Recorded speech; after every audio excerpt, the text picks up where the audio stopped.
الشيطان الرجیم بسم اللہ الرحمن الرحیم۔ حضرات، اس احساس کے ساتھ اپنی اپنی کرسیوں میں تشریف رکھیے۔ بہت تیزی سے وقت پاس ہو رہا ہے، تلاش جاری ہے شب قدر کی۔ ایمان اور احتساب کے ساتھ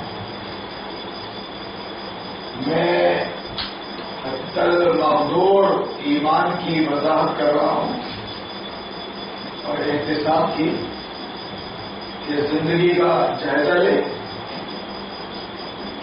اور ایمان کے ساتھ زندگی گزرے۔ اگر ایسا ہوتا ہے تو اللہ پچھلے گناہوں کو معاف کر دے گا۔ وہ بڑے سے بڑے گناہ کی بات مایوسی کفر ہے۔ آپ سے بڑے بڑے گناہ ہوتے رہے زندگی میں، شرک کہتا، اس کے بعد تو انہیں زنا بلاکار کم سے شرک کہتا۔ اگر ایک بار آپ سچی توبہ کر لیتے ہیں، سچی توبہ کی، جو کچھ بھی ہوا انجانے میں ہوا، انجانے میں ہوا، اب اندھیرے سے روشنی میں آ گئے، معلومات ہو گئی، انشاءاللہ دوبارہ وہ گناہ نہیں ہوگا۔ اس بات پہ اللہ کو گواہ بنائے وہ تو اللہ اس کے گناہوں کو معاف کر دیتا ہے۔ وہ پیرا رہو ماتا ماتا من ذنبی، احتساب کیا آپ نے، جائزہ لیا آپ نے اور سب کا وقت ملا، اس لیے اللہ نے دیا رات کو جائزہ لیا کہ نہیں غلطی پہ اندھیرے میں معلومات نہیں تھی، اس لیے ہو گیا۔ اللہ کے اگلے پچھلے گناہ معاف کر دیتا ہے۔ یہ کہنا شیطنت ہے کہ اب کتنی تو کر گئی ہے یار، اتنی تو کر گئی ہے، اب کیا توبہ اللہ قبول کرے گا اور کیا معاف کرے گا۔ یہ ڈائلاگ شیطان کا ہے۔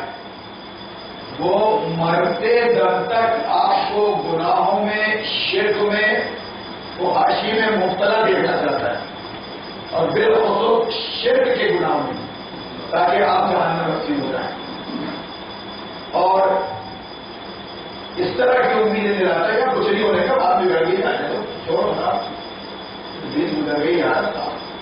لیکن اللہ رسول فرماتے ہیں کہ نہیں، اگر انجانے میں زندگی بھر کوئی گناہ ہوا ہے، وہ کفر شرک جیسا ہی کیوں نہ ہو، عقیدے کا، اخلاق کا، معاملات کا، اگر آپ سچی توبہ کر لیتے ہیں، احساس ہوتا ہے اور سچی توبہ کر لیتے ہیں تو اللہ بڑا غفور ہے، بڑا مہربان ہے، اللہ معاف کر دیتا ہے۔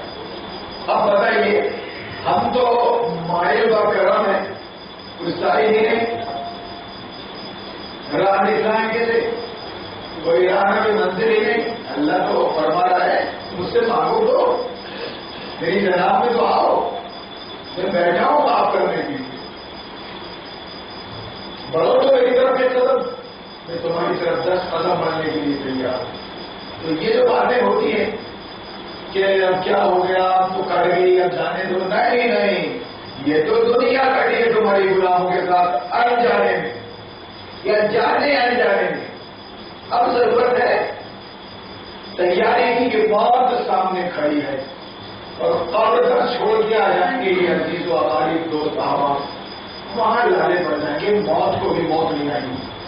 اور مسلمان اور مومن کہنے کا مطلب یہ ہوتا ہے کہ ہم نے ایمان لایا ہے عذاب قبر پر، عذاب آخرت پر، اس کے بغیر تو ہم مومن ہیں، مسلم ہیں۔ تو یہ جو محفلیں ہیں جس کو اللہ نے سجائی ہے کہ رات جاگو ایمان و احتساب کے ساتھ، یعنی اپنی زندگی کا جائزہ لو کہ ہم نے ایمان کے مطابق زندگی گزاری ہے، اور اگر ایمان کے مطابق گزاری ہے 17 دعوے دار ہیں، 17 دعوے دار ہیں، سب دنیا بنا کر، تو کون سا ایمان اللہ کے قابل قبول ہے؟ ابراہیم جیسا، جس نے اپنے باپ سے پکڑ لیا، حکومت وقت سے لیا اور گھر چھوڑ کے نکل گئے، اللہ نے امام بنا دیا۔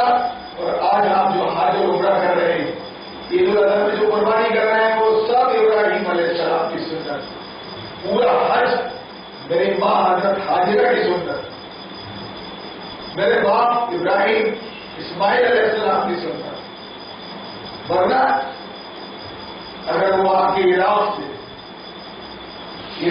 آ کے عرب میں نہیں بستے، عرب میں نہیں بستے، اور یہ سب واقعات تاریخ کے پیش نہیں آتے، تو کہاں کا ہوا ہوتا اور کہاں کیا ہوتا. تو بہرحال بنیادی بات کہ مایوس نہ ہو، توبہ کرے اور بلائے، اپنے آپ کو اللہ کی جناب میں پیش کرے، معافی مانگے، اللہ معاف کرے گا انشاءاللہ. اور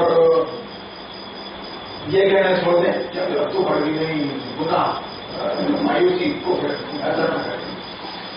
دوسری بات یہ کہ یہ ابھی جو نماز ہو رہی، نماز 3 ساڑھے 3 بجے حدیث کے خلاف ہو سکتے ہیں. رسول اللہ کی قیام اللیل حدیث میں آتا ہے، قیام رمضان اور قیام اللیل، اس سے برا قیام رمضان اور قیام اللیل سے مراد جو اس حدیث میں ذکر ہے کہ من قام لیلۃ رمضان یا لیلۃ القدر ایمانا و احتسابا غفر له ما تقدم من ذنبه، کہ جس نے رمضان کی رات یا شب قدر میں قیام کیا، قیام اللیل سے مراد تہجد کی نماز اور تراویح کی نماز، تہجد کی نماز، اس کے علاوہ کوئی نماز نہیں، اس کے علاوہ کوئی نماز نہیں ہے. تہجد ہے، وہی تراویح ہے، اور اگر آپ کو نماز پڑھنی ہے صلاۃ التسبیح اور وغیرہ وغیرہ تو ایک الگ چیز ہے. لیکن قیام اللیل سے اور قیام رمضان سے مراد کیا ہے؟ تراویح کی نماز، تہجد کی نماز. اور سنت اس سلسلے میں یہ ہے رسول اللہ کی، نفل ہے نماز ہو، لیکن اس سلسلے میں سنت یہ ہے کہ آپ نے اس کو رات کے آخری حصے پہ ادا کیے. 8 رکعت 8 رکعت تراویح، 11 رکعت 9 رکعت 11 رکعت، اور اس طرح سے آپ اس کو جمع کر لیں اور بھی اس کی تعداد بڑھ جاتی ہے 36 اور 40 تک. لیکن جو سنت ہے وہ یہ ہے. اور آپ نے تہجد اور تراویح کے فوراً بعد وتر پڑھی، فوراً بعد وتر پڑھی ہے. غیر رمضان میں آپ نے آدھی رات کے بعد اٹھ کے تہجد ادا کی اور وتر پڑھی. اور 3 نماز جو پڑھائی آپ نے، 3 رکعت 3 جماعت، یہ 3 سنت نہیں، 30 دن سنت نہیں ہے. 3 دن آپ نے تراویح کی نماز کی ہے، غالباً 23 25 27، اور وہ بھی تہجد کے وقت آپ نے نماز کر رہے. اس وقت آپ نے نماز پڑھائی، تراویح کی، تہجد کی اور وتر پڑھائی.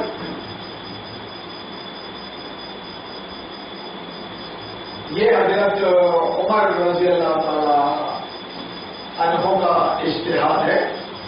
اس وقت کا صحابہ اور ایمان اور جوش اور بدلا سب چیزوں کو سامنے رکھتے عمر کا اجتہاد ہے رضی اللہ تعالیٰ عنہ کہ آپ الگ الگ حافظ کے پیچھے ایک ہی مسجد میں الگ الگ حافظ کے پیچھے اس کونے میں اس کونے میں نماز مت پڑھو، پڑھ تو رہے ہو، ایک امام کے پیچھے آپ قرآن سنو. قرآن سننے کا مطلب تھا تقریر اور فہمائش. صحابہ کرام ان کی عربی زبان تھی، وہ ایک دوسرے کو نصیحت قرآن کی زبان میں کرتے تھے. اگر قرآن کی تلاوت نماز میں ہو رہی ہوتی تو باقاعدہ قرآن کی تعلیمات کو وہ سمجھ رہے ہوتے تھے. عربی ان کی لینگویج تھی، اس طرح سے لے کر ان کو بیٹھنے کی ضرورت نہیں تھی. تعلیم و تشریح اور ذکر کی محفل برپا کرنے کی ضرورت نہیں تھی.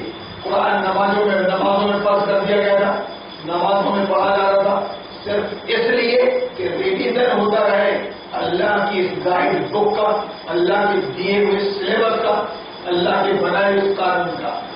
تو کیا بول رہے ہیں یہ کیا رمضان سے متعلق خلاصہ کلام تہجد تراویح. اس کے علاوہ ایکسٹرا نماز جو آج ہمارے مسجدوں کے ذمہ دار بتا رہے 100 پڑھو 200 پڑھو نفلیں پڑھو نفلیں پڑھو نفلیں پڑھو، خیر مصروف نہیں. جانتے ہیں آپ اس کا مطلب کیا ہے؟ قرآن کی زبان سے محروم کر دیا، قرآن کی تعلیم سے محروم ہو گئے. میں اس نے یہ کہہ دیا کہ آپ بات سمجھو، ہم سمجھ کے آئے 10 سال دے کے. اور ادھر عوام اگر شب قدر میں جا رہی ہے تو وہ کیا کرے؟ وہ لمبی رات ہے نا، کیا کرے؟ تو یا تو سو جاؤ، یا کتوں کا پیچھا کرو، یا پھر دیکھے بناؤ، ٹائم پاس مونگ پھلی پاس دیکھے بناؤ، یا ادھر ادھر چڑھاوا کر کے محفلیں سجاتے رہو. خدا کی قسم یہ شب قدر قیام لیلۃ القدر قیام اللیل کی روح کے خلاف ہے، بلکہ بھدا مذاق ہے اس رات کو جاگنے کے لیے. خیر مسلم دنیا پریشان ہے بھائی، بچوں کے اندر سے بچوں کو سمجھانے والے کوئی نہیں، اور بڑے مسجدوں میں نماز پڑھوا رہے بڑے قریب دے گا ایسی بات ہے. اور اس طرح میرا ایک مادر کو ابلیس کے کاری نہ دے دیجیے اس کو. ابھی آگے جگہ بہت آئی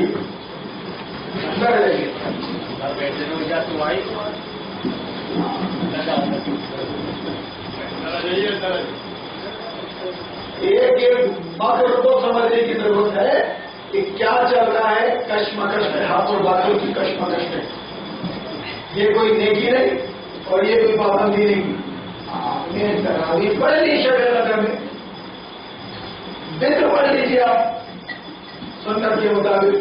اب پوری رات ہے تو اس کو ایمان اور احتساب کے ساتھ جاگ کر منائیے. مطلب ایمان کے ساتھ اپنی زندگی گزر رہی ہے کہ نہیں، اپنے عقیدے میں بھی کھوٹ تو نہیں ہے، اخلاق میں معاملات میں لین دین میں ان سب چیزوں پر جائزہ لیجیے اللہ کے واسطے. اور آج تمہاری اصلاح کرنے کے لیے تو رمضان میں لیلۃ القدر میں آیا تھا. یہ خلاصہ خلاصہ یہ رمضان میں لیلۃ القدر میں یہ قرآن اس لیے آیا تھا کہ آپ کی کمیوں کو دور کر دے، عقیدے کی ہو، اخلاق کی ہو، معاملات کی ہو. آپ بہترین انسان بن جائیں، نمونہ بن جائیں غیروں کے لیے. وہ آپ کی طرف توجہ دے، کھینچیں، اسلام کو قبول کریں اور اپنے آپ کو جہنم سے بچائیں. یہ سب باتیں ایک عالم کر پائے گا. بیچارہ 4 کتاب کا پڑھا ہوا ہمارا جوائن کر لیا اس نے، وہ بھی تنقید انقلابی تنقید. معلوم ہوا کہ انقلاب اپنے اندر ہی پیدا نہیں ہو سکا. میں نے شروع میں جو تبہیر مانی تھی کہ بس اللہ نے چننا تھا، میں گیا فیض العلوم، نکل گیا مولوی بن کے، آگے علی گڑھ سے ہو کر قصہ مختصر.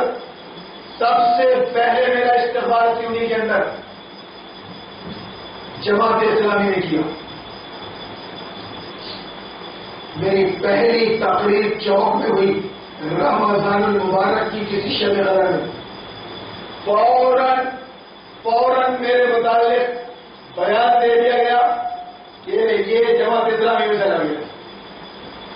اس میں میں نے تاغوت کا انکار کیا، حکومت کے خلاف کھل کے بولا اور بتایا کہ جس کو دین کہتے ہیں، دین اسلام وہ اللہ کا بنایا ہوا سسٹم ہے جس کو اپنے نبی کے ذریعے لوگوں کے لیے دے دیا ہے.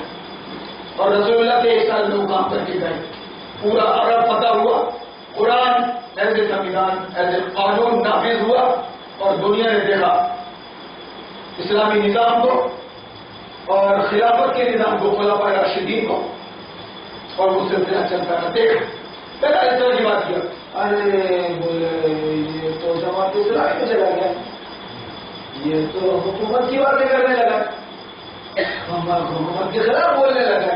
اس طرح سے بات بنائی گئی، چسپاں کی گئی، لیکن اتنی آسانی سے اس کو تسلیم نہیں کیا گیا، کیونکہ مدرسہ فیض العلوم کا میں ممتاز طالب ہے استقبال کر رہے تھے جماعت اسلامی نے.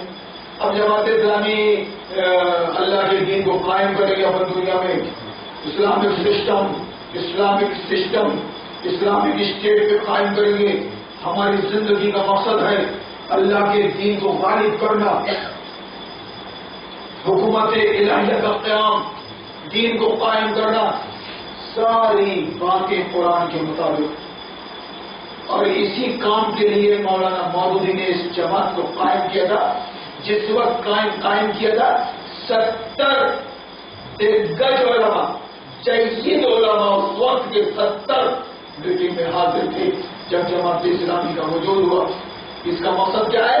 اقامت دین، اللہ کے دین کو قائم کرنا، اللہ کے قانون کو نافذ کرنا اور انسانی قانون کو، انسان کے بنائے ہوئے سنویدھان کو نکارنا.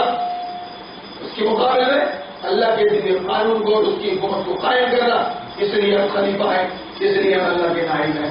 باتیں سب صحیح تھی. اب میں نے اعتراض کیا کہ میرا استقبال مرکز میں تو ہو گیا، اس کا مختصر بتا رہا ہوں، سبھی طرح کے لوگوں کے سامنے میں بھیا باتیں تو بڑی بڑی کر رہے ہیں. ہندوستان میں ہم نے حکومت کو قائم کریں گے، اللہ کی دین کو قائم کریں گے، دین کو قائم کریں گے، ترنگا ہٹائیں گے اور پرچم اسلام پھیلائیں گے. بات تو ٹھیک ہے، لیکن آغاز کہاں سے ہوگا اس کا؟ اپنے نفس سے ہوگا. قرآن کہتا ہے یا ایھا الذین آمنوا قوا انفسکم واہلیکم نارا، کہ اے لوگوں تم اپنے آپ کو پہلے جہنم کی آگ سے بچاؤ،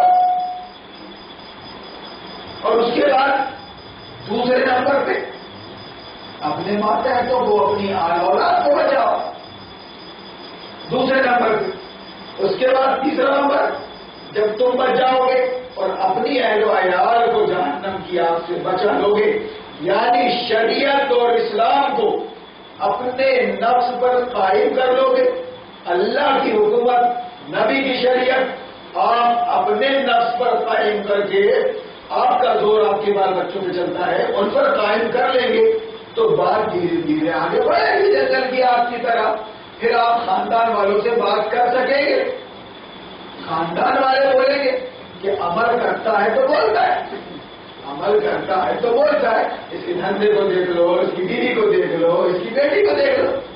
تو اس طرح تیسرے نمبر پہ کس پہ تبلیغ کرو؟ اہل خانہ پر، خاندان پر، خاندان پر.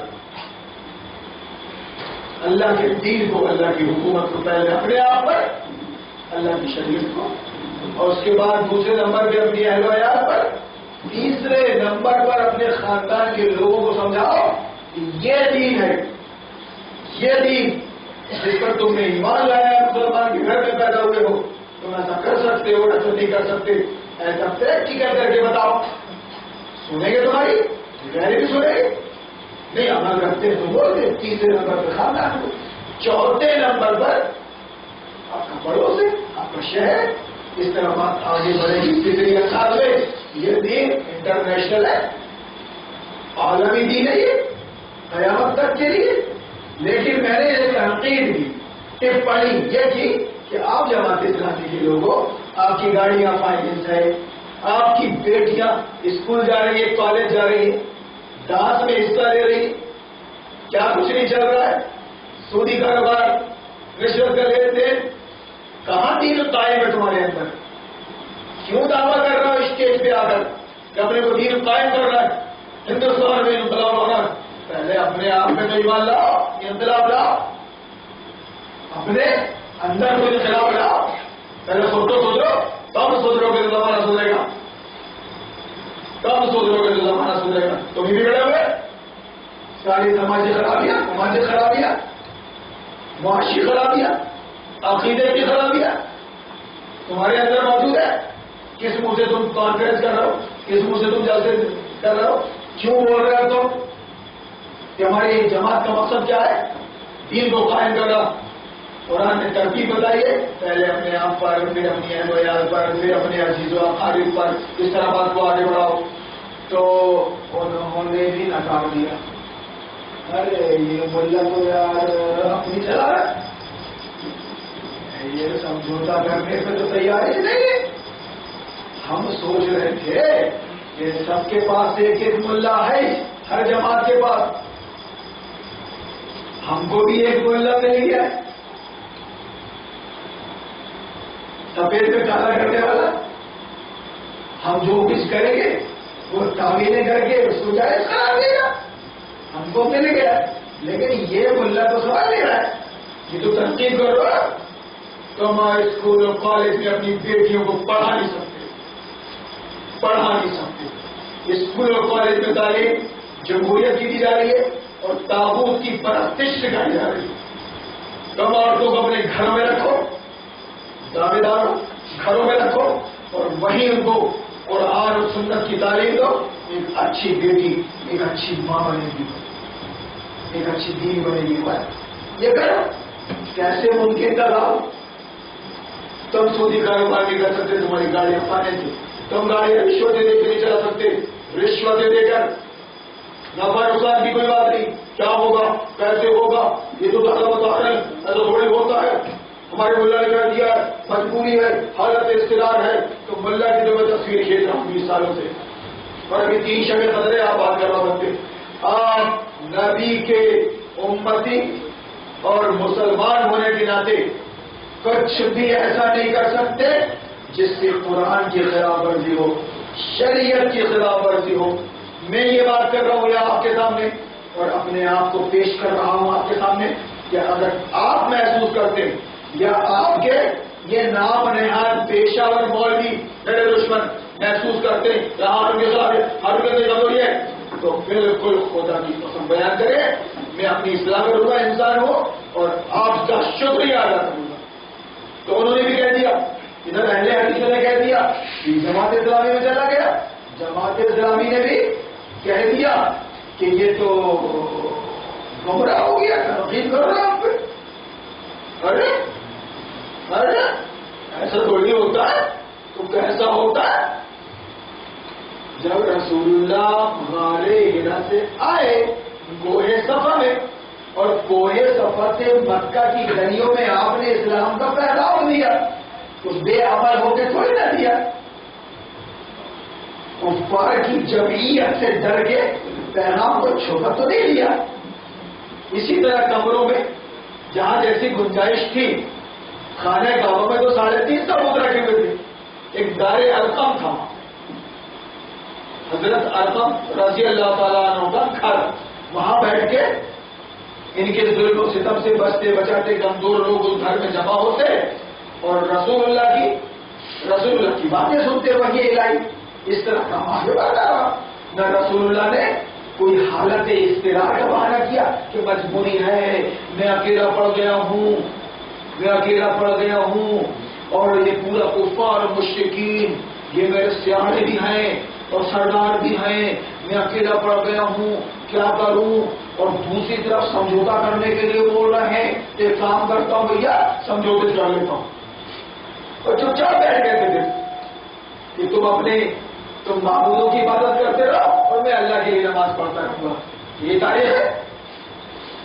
آپ نے اللہ کے دین کا پیغام سارے رزق لے کر دیا، اور تاریخ بنی کہ آپ کے ساتھ کیا کچھ نہیں ہوا. بیان کرنے کا بہت اپنے پاس میں سب کچھ ہو گیا.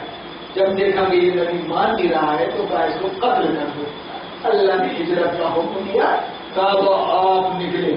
یعنی اس دین کی خاطر آپ نے اپنا گھر بار، عزیز و اقارب اور وطن اور شہر سب کچھ چھوڑ دیا، نکل گیا. تو بہرحال قصہ مختصر، جب میں علی گڑھ سے آیا، اہل حدیث مدارس سے میری پوری تعلیم ہوئی. اہل حدیثوں نے نکال باہر کر دیا. دیر سویر جماعت اسلامی نے بھی نکال دیا. نہیں ایسا نہیں چلے گا. ہم بھائی جان لوگ تو بڑے بڑے عالم ہیں جی، ہم تو درس اور تقریر دیتے، دلی جاتا ہے، کانفرنس میں جاتے ہیں، وہ کیا بتائے گا؟ اب جب مجھ کو نکالا تو پوروں کے گھنٹے شروع ہوئے.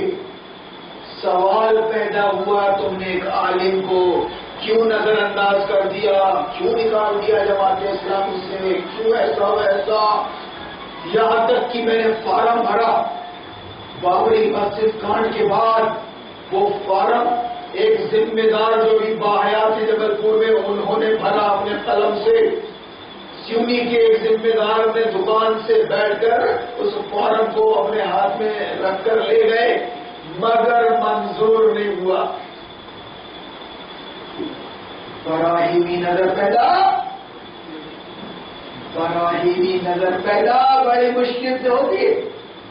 ہوس, اہنکار, میں کچھ ہو, میں سمجھاؤں گا تم کو, تم سے نہیں سمجھ سکتا, میری پوچھ ہونا چاہیے. لوگ مجھ سے پوچھے تمہاری پوچھ کیسے, ایسا ویسا, میں ہوں نا, میں ہوں نا. یہ چیز انسان کو برباد کر دیتی.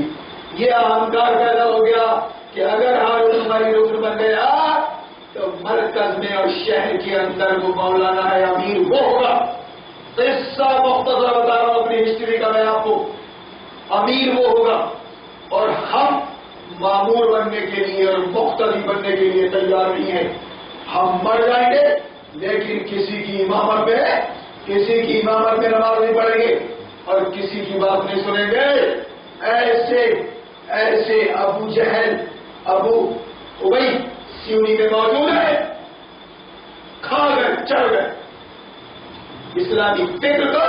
اور نتیجہ سیونی کی عوام کے سامنے جو کچھ بول رہا ہوں میں, یہی کی راستہ ہے. یہ نکال کر مجھے پھینک دیا گیا صاحب, میرے خلاف لوگوں کے ڈنڈے کیے گئے. اور جو اثر و رسوخ تھا ایم پی بھر میں, ہر جماعت میں جا کر, ہر حلقے میں جا کر, ہر ایریے میں جا کر بس ایک طوفان الزامات, ویسا ویسا ویسا ایسا. بیچارے ارکان, بیچارے ممبران نے خدا کی قسم کھا کر بول رہا ہوں, ایک بار پوچھنا گوارا نہیں کیا کہ کیوں ہارون بھائی, کیوں مولانا آپ سے متعلق ہم یہ سن رہے, صحیح حالت صفائی کا موقع نہیں دیا گیا. آج جو کچھ بھی ہے آپ کے سامنے, اب میں سوچتا ہی رہ گیا کہ یار میں کیا کروں. میں اسلام کا پیغام دے رہا ہوں اور آج کے مطابق مسلمان مر گئے. وہابی بھی بول رہا ہے کہ نہیں تم نکل گئے, جماعت اسلامی بھی بول رہا ہے تم نکل گئے, تو میں جاؤں کہاں؟ پھر نبی کی پیشین گوئیاں, پھر نبی کی پیشین گوئیاں سامنے آئی. ایک وقت ایسا آئے گا کہ ایک جماعت تو نہیں ہوگی, ایک خلیفہ تو نہیں ہوگا. ابلیس اپنی چال چل چکا ہوگا, ایک امت کو بانٹ چکا ہوگا, جماعتیں بنا چکا ہوگا, جماعتوں کے ذمہ دار بنا چکا ہوگا. سب کو چھوڑ دینا. اگر تم دیکھنا کہ وہ اسلام کے خلاف کام کر رہی ہیں, قرآن کی تعلیمات کے خلاف, انہیں کی سیرت, ان کا کیریکٹر ہمارے سامنے, ہم ان کے پڑوسی ہیں, ہم شہر میں رہتے جانتے ہیں, وہ ہٹ چکے ہیں قرآن و سنت کی راہ سے, اسلام کی راہ سے, لیکن دعوے بڑے بڑے ہیں ایمان یقین کے, دار الحدیث کے, دار السنت کے, عشق رسول کے. سب کو چھوڑ دینا, تنہا کیوں نہ پڑ جاؤ تم, اور تم کو درخت کی جڑ بھی چبانا کیوں نہ پڑے. یعنی کتنی ہی مشکلات آئیں نظر انداز کر دینا, مگر ان پاکھنڈیوں کی جماعتوں سے نکل جانا. با خدا کہہ رہا ہوں میں, با خدا حدیث کے مطابق, نبی کی پیشین گوئیوں کے مطابق میں نے وہی کیا. جماعت اہل حدیث تم کیا سمجھ رہے ہو کہ ہم نے نکال دیا؟ میں خود نکل گیا. اب میں تم سے پوچھ رہا ہوں کہ میرا قصور کیا ہے جو تم مجھ کو جماعت میں نہیں رکھتے. تم منافق ہو, فاسق ہو, بددین ہو, بے عمل ہو. مجھے ایسی جماعت نہیں چاہیے. جماعت اسلامی بولا تم نے کیا نکالا, میں خود نکل گیا. مجھے کسی جماعت سے دلچسپی نہیں، کسی مسلک سے دلچسپی نہیں، کسی شخصیت سے دلچسپی نہیں. میرے لیے معیار اللہ رسول ہے، قرآن و سنت ہے. جو اللہ رسول کو نبھائے، قرآن و سنت کے مطابق زندگی گزارے، وہ میرا بھائی ہے، میرا بھائی ہے. سگے بھائی سے بڑھ کر ہو میرے. اسلام میں یہ نسل بات نہیں ہے، فخر بات، یہ گورا کالا نسل وطن یہ سب لفظ اسلام میں نہیں ہے.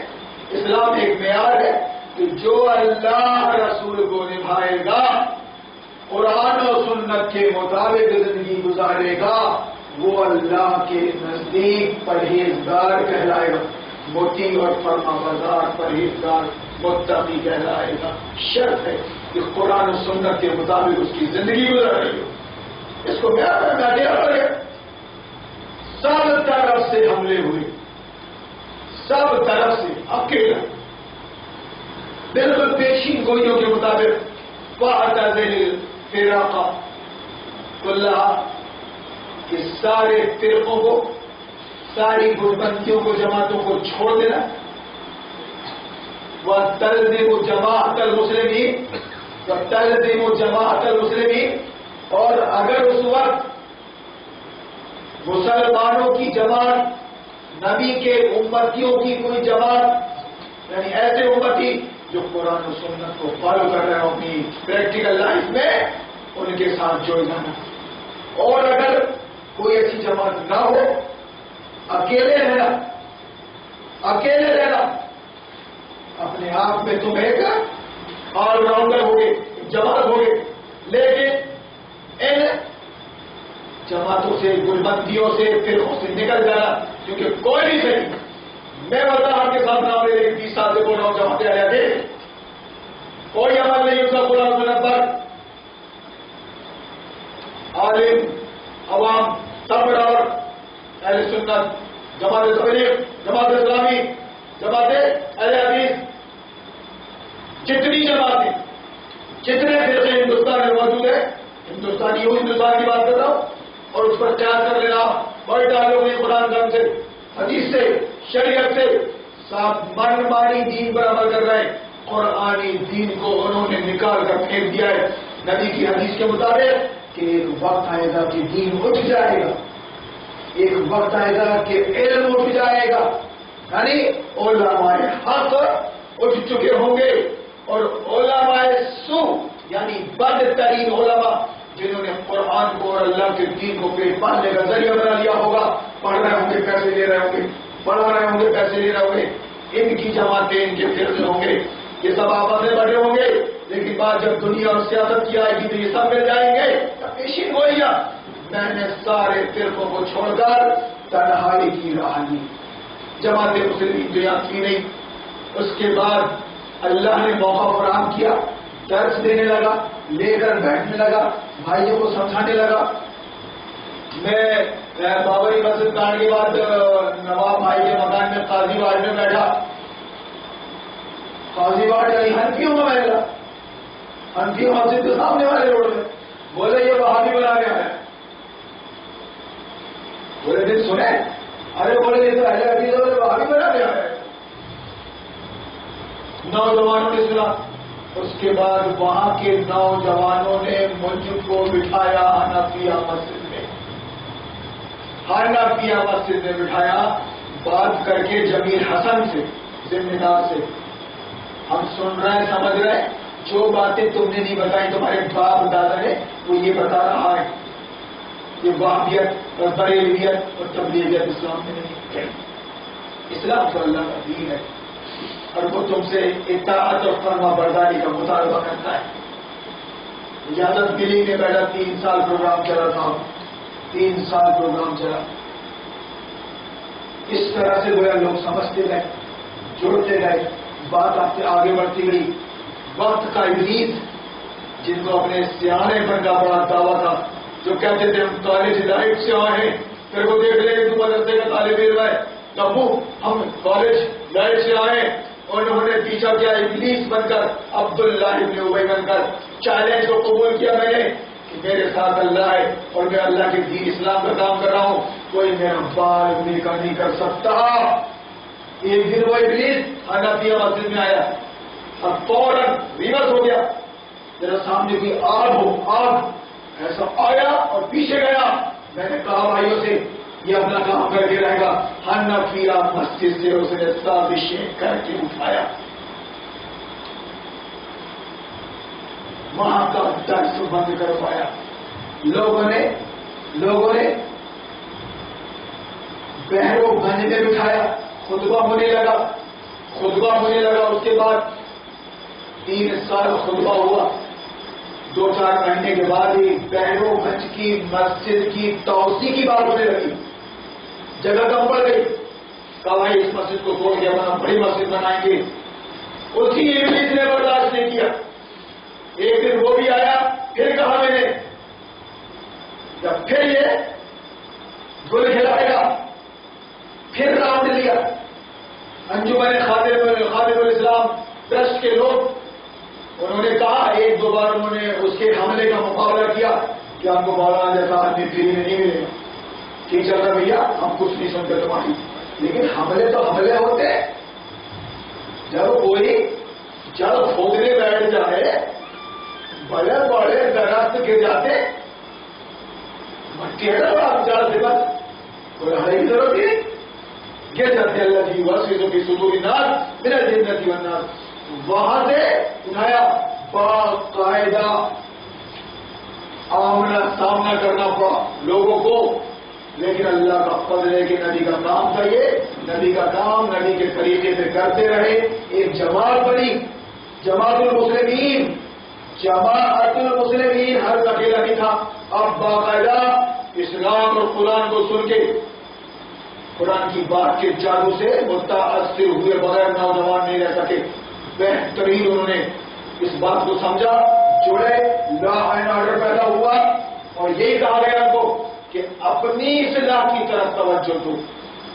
اگر تم اسلام پسند ہو، میری بات تمہاری سمجھ میں آ رہی ہے، تو پہلا کام یہ ہے کہ تم اپنی اصلاح میں لگ جاؤ، دوسرے کی اصلاح چھوڑو۔ یہ قرآن کا بیان ہے، میری کوئی ذاتی دشمنی جماعت اسلامی جماعت تبلیغ اہل حدیث اہل سنت سے نہیں ہے۔ میں ان پہ صرف میں ان پہ تنقید صرف اس لیے کر رہا ہوں کہ تم دعوے کر رہے ہو بڑے سنت سے، حدیث سے، قرآن سے تمہارا کوئی تعلق نہیں، حجیاں اڑا رہے ہو اپنے عمل سے، اسلام کی سنت کی حدیث کی، اور بول رہے علیہ سنت علیہ۔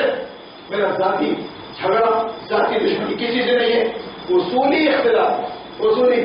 اس لیے میں دارالمطالعہ کے لوگوں سے، دارالمطالعہ لائبریری کو کہتے ہیں، یہ ایک نام پہچان کے لیے ہوتا ہے، جیسا طالبان دارالمطالعہ ایک پہچان کے لیے ہے، ورنہ اس کو پھر کمر سمجھ لینا پھر ان سے بولا کہ اپنی اصلاح کرو۔ آپ سودی کاروبار نہیں کر سکتے، رشوت کا لین دین نہیں کر سکتے، آپ بے حیائی بے پردگی کا گزارا نہیں کر سکتے، آپ فحش سے بچیں، حلال روزی کمائیں، اور اس سلسلے میں اللہ کو دے، ماں باپ کا حق ماں باپ کو دے، بال بچوں کا حق ماں باپ، اپنے کام میں لگنا ہے، اور لا اینڈ آرڈر کا ضرور خیال رکھیں۔ اللہ کا شکر ہے کہ آج وہ قافلہ یہاں بیٹھا ہے، جماعت مسلم وجود میں آ چکی ہے، وجود میں، جو بہرحال اپنے آپ کو اللہ کی آگ سے بچانا چاہتی ہے اور حوالہ دینا چاہتی ہے اپنے عمل کا دوسروں کے سامنے۔ دیکھو بھائی، مومن کا آئینہ ہوتا ہے، اگر آپ کو لگے کہ میں غلطی پر ہوں تو آپ اصلاح کرنا دیں، اور آپ غلطی پر ہیں تو میں اصلاح پر بڑھوں، اس میں برا کی کوئی بات نہیں، کوئی بات نہیں۔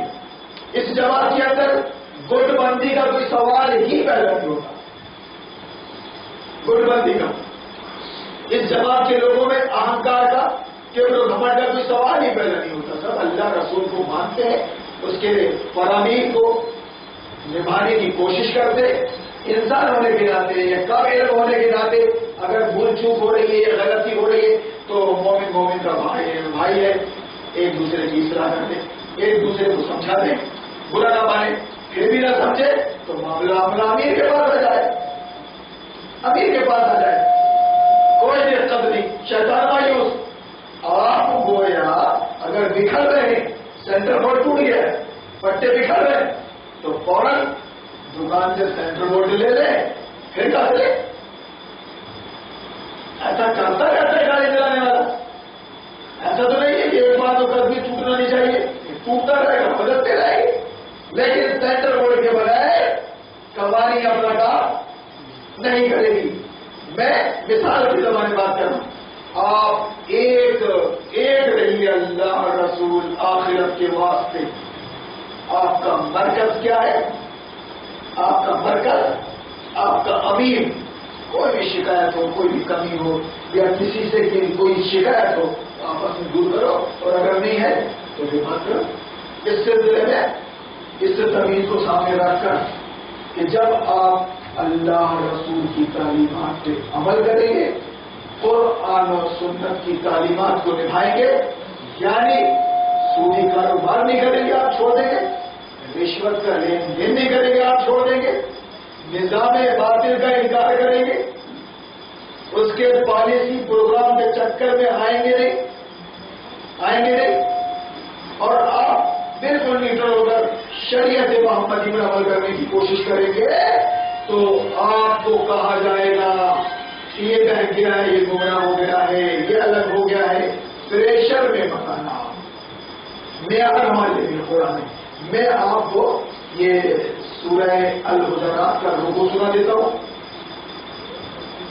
اس میں بہت سی چیزیں آپ کو ملیں گی انشاءاللہ۔ اب ترجمہ بغور سننے کی ضرورت ہے، اب آپ کو گہرائی سے غور سے سننے کی ضرورت ہے۔ اے لوگو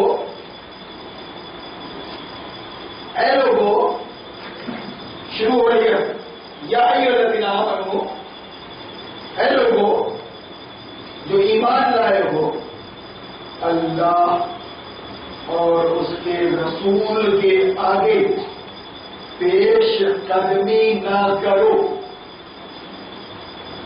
یعنی اللہ رسول کے آگے آگے مت چلو، اللہ رسول کے پیچھے پیچھے چلو۔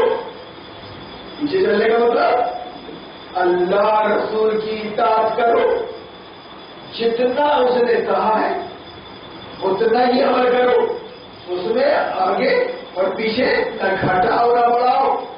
میں قسم کھا کر بول سکتا ہوں، اس وقت جو دینداری چل رہی ہے مسلکوں میں، فرقوں میں، وہ اللہ رسول کو چھوڑ کے کم اور زیادتی کے ساتھ اللہ کو ایسی عبادت منظور نہیں، یہ ہوتا۔ اور اللہ سے ڈرو، اللہ سب کچھ سننے اور جاننے والا ہے، سب کچھ سننے اور جاننے والا ہے۔ آپ کو چوڑا سینہ کر کے، بڑا دماغ رکھ کے، بڑا کلیجہ کر کے سننا پڑے گا۔ دین بدلا جا چکا ہے، اب نبی کا دین نہیں رہے گا، اب مولوی کا دین سامنے آ گیا۔ مولوی کا دین اذان سے پہلے صلاۃ پکائی جا رہی ہے، جس کا حق رسول اللہ نے نہیں دیا، بلال کو نہیں دیا، کسی کو نہیں دیا، ہمیں مختوم کو۔ جماعت کھڑے ہونے سے پہلے صلاۃ پکائی جا رہی ہے، یہ بدعت ہے، یہ نبی کے دین میں نہیں ملے گا، نہیں ملے گا، خدا کی قسم نہ باہر جاؤں گا میں۔ اپنی جنریشن کو، اپنے بچوں کو، اپنے عوام کو بتا رہا ہوں، اتنا سب کچھ سارے عام ہو رہا ہے، نئے دین کا پرچار پرسار، کوئی بولنے والا نہیں، کوئی سننے والا نہیں۔ ارے وہ تو وہابی ہے، وہ تو بولے گے، سنا نہ وہابی نہ سننی، نہ بریلوی نہ دیوبندی۔ میں قرآن کا طالب علم، ایک مسلمان، ایک مسلم، سنا اس طرح بول کر عوام کو دیکھا ہوا، اگر تم ثابت کر سکتے ہو اذان سے پہلے اور جماعت سے پہلے کچھ، اور تمہاری ساری خرافات 10 محرم کی، عید میلاد النبی کی، اور 3 11 13 40 ہنومان سب ثابت کر سکتے ہو تو کراؤ، بتاؤ لوگ کیوں کہ میرے لیے معیار قرآن ہے، میرے لیے معیار سنت ہے، اور میں نے اس کسوٹی پہ کس کے تمہارے اعمال کو پڑھا ہے۔ تمہارا کوئی دین محمد سے تعلق نہیں، دین مولوی تمہارے اندر موجود ہے، وہ مولوی جس کو مدرسے نے ابلیس نے تیار کیا، یہود نے۔ بولنا پڑے گا بدعت و خرافات سے متعلق. اسی طرح اہل حدیث بہت سی خرافات شادیوں میں، پانوں میں، غمیوں میں سب کر رہے ہیں. 24 گھنٹے میتیں پڑی ہوئی ہے. وہاں حدیث نہیں سن رہی. وہاں حدیث شادیوں میں لانوں میں کھا رہے ہیں، دھجیاں اڑا رہے ہیں. سنت رسول اللہ کی، عہد مسنون کی، نکاح مسنون کی دھجیاں اڑا رہے ہیں. لیکن پھر بھی ہمیں اہل حدیث ہیں نہیں، آپ کو نکاح نبی کے مطابق کرنا پڑے گا. روزی آپ کو نبی کے مطابق کمانا پڑے گا. اذان آپ کو نبی کے مطابق دینی پڑے گی. روز نماز آپ کو نبی کے مطابق کرنے پڑیں گے، تب اللہ قبول کرے گا. اس لیے میرے بھائیوں، زمانہ ڈپلیکیٹ ہے، دین ڈپلیکیٹ آ گیا. منظر عام پر ہے اسلام کی اور نبی کی دھجیاں اڑائے جا رہے ہیں. اسلام اور نبی کے نام سے جو کچھ بھی آج منظر پہ دیکھ رہے ہیں ہم مائکوں پہ، غیر مسلم دنیا کیا اثر لے گی؟ آدھی رات کو بتایا جا رہا تھا. اگر ثابت کر دو گے تب نبی کی سیرت و صحابہ سے، علی سے، فاطمہ سے، حسن حسین سے، تو اپنی گردن تم کو دے دوں گا. جو چاہو کر رہا. یہ قرآن کھسے والی کتاب ہے. اس میں شیطان تمہارے درمیان نہ آ جائے. کیا رے یار، وہ تو مسئلہ والی بات آ گئی یار، تو مسئلہ بھی چھوڑنا ہے. اسلام پر قائم رہنے کے لیے تم سب برابر. اے لوگوں نے ماننا اللہ کے رسول کے آگے پیش قدمی نہ کرو، اللہ سے ڈرو. اللہ سب کچھ سننے اور جاننے والا ہے. یعنی اس جاہل عوام کو، بولے بھائی عوام کو تم اللہ کا حوالہ دے کے بہکا نہیں سکتے. ابھی اللہ رسول کو سمجھانے والے علماء حق موجود ہے، خاص طور سے سیدھی میں موجود ہے. اے لوگوں ایمان لائو، اپنی آواز نبی کی آواز سے بلند نہ کرو. یعنی جب علماء حق تم سے کچھ کرنے کے لیے کہیں، تم کو کوئی حکم دے، تم کو کوئی مشورہ دے، تو ان کے مشورے کے خلاف کوئی کارروائی مت کرو. جگہ پہ بیٹھ جاؤ خاموش.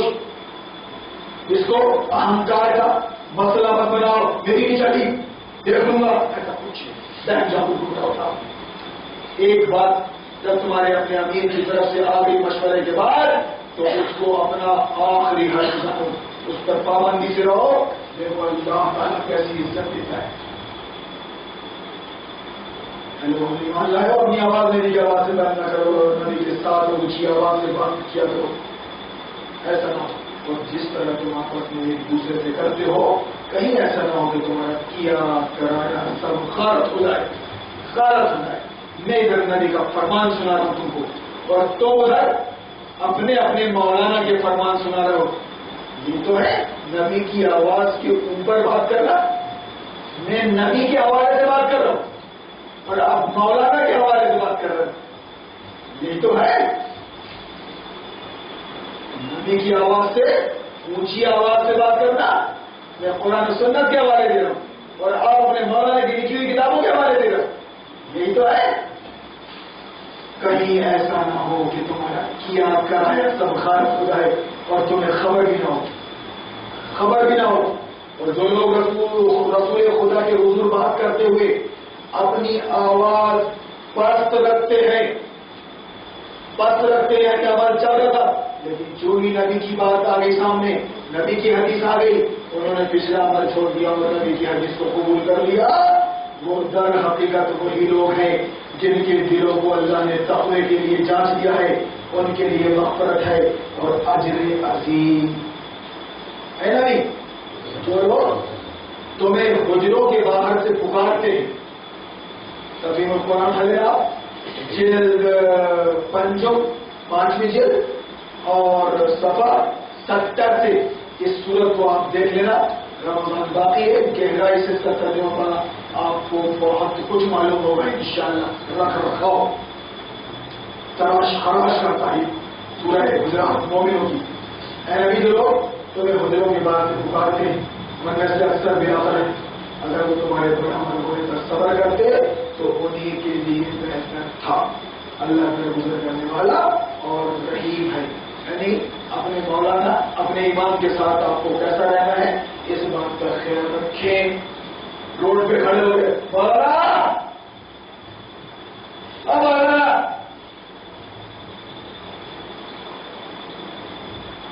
ذرا مثال دے رہا ہوں میں، یہ کون سا انداز ہے، یہ کون سا ادب ہے؟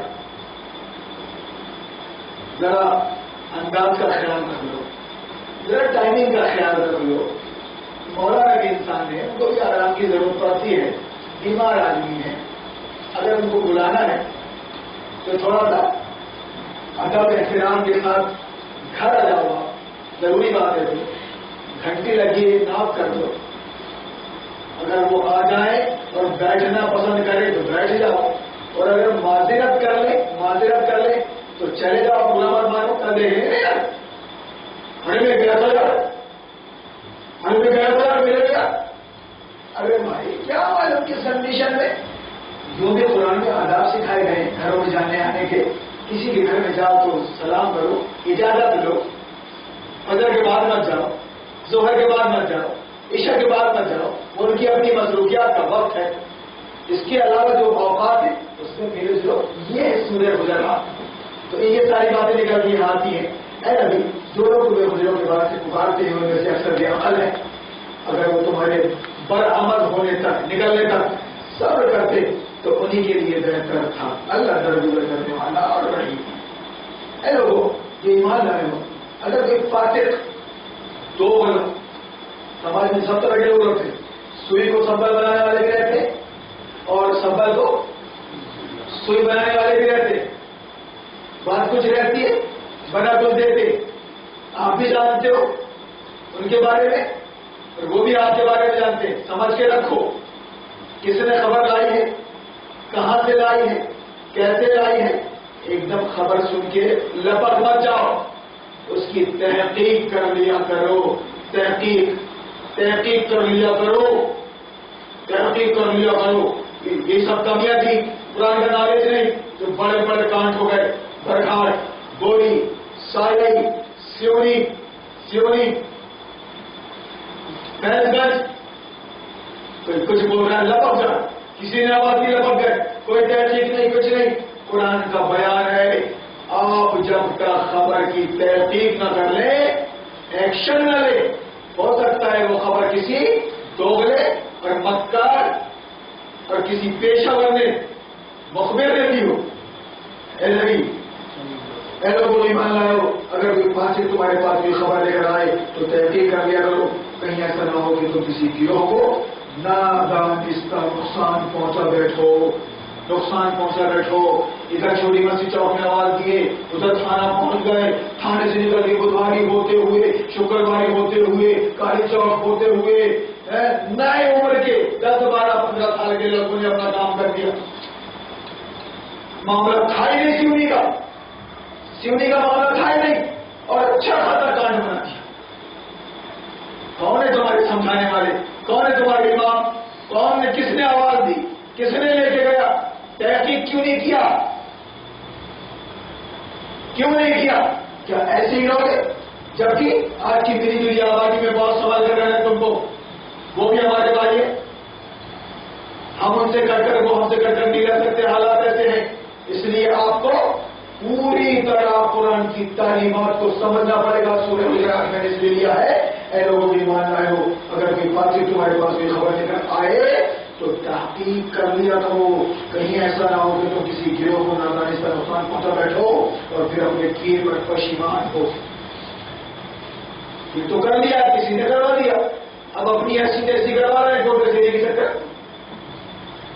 مثال دے رہا ہوں میں، یا پھر تحریک اسلامی کو نقصان ہوتا ہے. اس لیے میری طرف سے اگر کوئی بات آپ کے سامنے آ رہی ہے تو آپ اس پر توجہ دیں اور مجھ سے کنفرم کریں. اگر میرے حوالے سے آپ سے کوئی بات کر رہا ہے، مولانا نے کہا ہے، تو آپ کو چاہیے کہ کنفرم کریں. وہ فون لگائیں، گھر آئیں، دور نہیں ہے تو فلاں صاحب آپ کے حوالے سے یہ بات کر رہے ہیں، بات سمجھ میں نہیں آ رہی، یہ بات مناسب نہیں ہے. مسئلہ حل. ایک بار مکار اس طرح کی چال چلے گا، دوسری بار بھی چلے گا. کیوں؟ یہ لوگ تحقیق کر لیتے ہیں یار، فوراً پوچھ لیتے ہیں یار. تمہیں پیاری تعلیم آتی ہے. خوب جان رکھو کہ تمہارے درمیان اللہ کا رسول موجود ہے. اگر وہ بہت سے معاملات میں اگر وہ بہت سے معاملات میں تمہاری بات مان لیا کرے، جماعت کے لوگوں تمہارے درمیان امیر موجود ہے، اللہ کا رسول موجود ہے، اگر وہ بہت سے معاملات میں تمہاری بات مان لیا کرے تو تم خود ہی مشکلات میں مبتلا ہو جاؤ، مگر اللہ نے تم کو ایمان کی محبت دی اور اس کو تمہارے لیے دل پسند بنا دیا، اور کفر و فسق اور نافرمانی سے تم کو متنفر کر دیا، ایسے ہی لوگ اللہ کے فضل و احسان سے سیدھے راستے پر ہیں، اور اللہ علیم و حکیم ہے۔ اور اگر ہدایت دی جائے مومنوں، اور اگر اہل ایمان میں سے مسلمانوں میں سے دو گروہ آپس میں لڑ جائیں، یہاں تو ڈھیر سارے گروہ پھر کے لڑ رہے آپس میں، مسئلہ کو لے کے دین کو لے کے، دنیا اور سیاست پہ ایک ہے لیکن دنیا کو لے کے لڑ رہے دین کو لے کے، تو قرآن یہ ہدایت دے رہا ہے اگر اہل ایمان میں سے دو گروہ آپس میں لڑ جائیں تو ان کے درمیان صلح کرو، پھر اگر ان میں سے ایک گروہ دوسرے گروہ سے زیادتی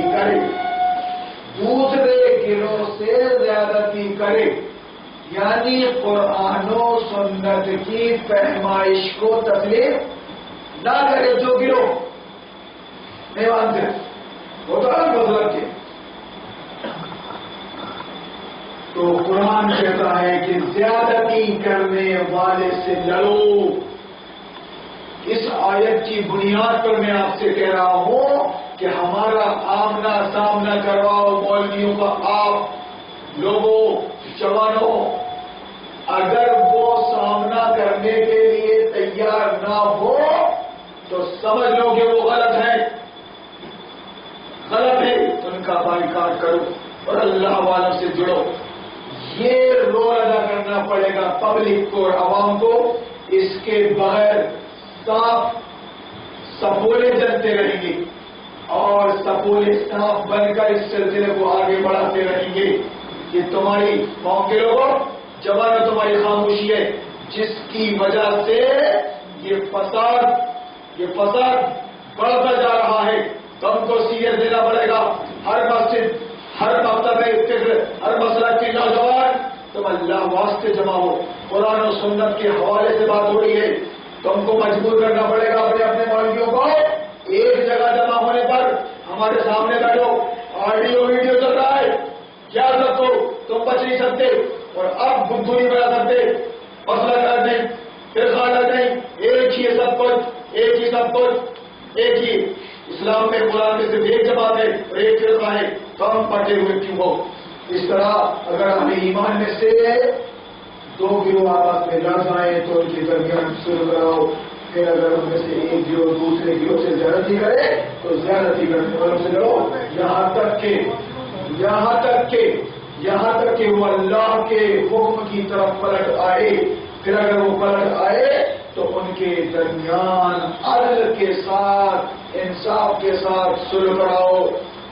اگر کوئی کسی کے پاس فیصلہ لے کے جاتا ہے تو پچھپان نہ کرے، وہ اللہ رسول کو حاضر ناظر جان کر قرآن و سنت کے مطابق انصاف کی بات کرے، تعلیم دی اور انصاف کرو کہ اللہ انصاف کرنے والوں کو پسند کرتا ہے۔ مومن تو یا مومن ہندو مسلم بھائی بہن نہیں، یہاں مومن تو ایک دوسرے کے بھائی ہیں، لہذا اپنے بھائیوں کے درمیان تعلقات کو درست کرو اور اللہ سے ڈرو۔ دنیا ایک دوسرے سے نفرت پیدا کرنے کے بجائے، اپنی چلانے کے بجائے، اپنے کو بڑا سمجھنے کے بجائے، قائد سمجھنے کے بجائے اپنے بھائیوں کی اصلاح کرو، اپنے ساتھ رکھو۔ سب طرح کے لوگ ہیں، کم پڑھے لکھے زیادہ، سب طرح کے لوگ ہیں، چھوٹے بڑے، ہر بڑا چھوٹے کو ساتھ میں رکھے، اس طرح الگ نہ ہو۔ اللہ سے ڈرو، امید ہے کہ تم پر رحم کیا جائے گا۔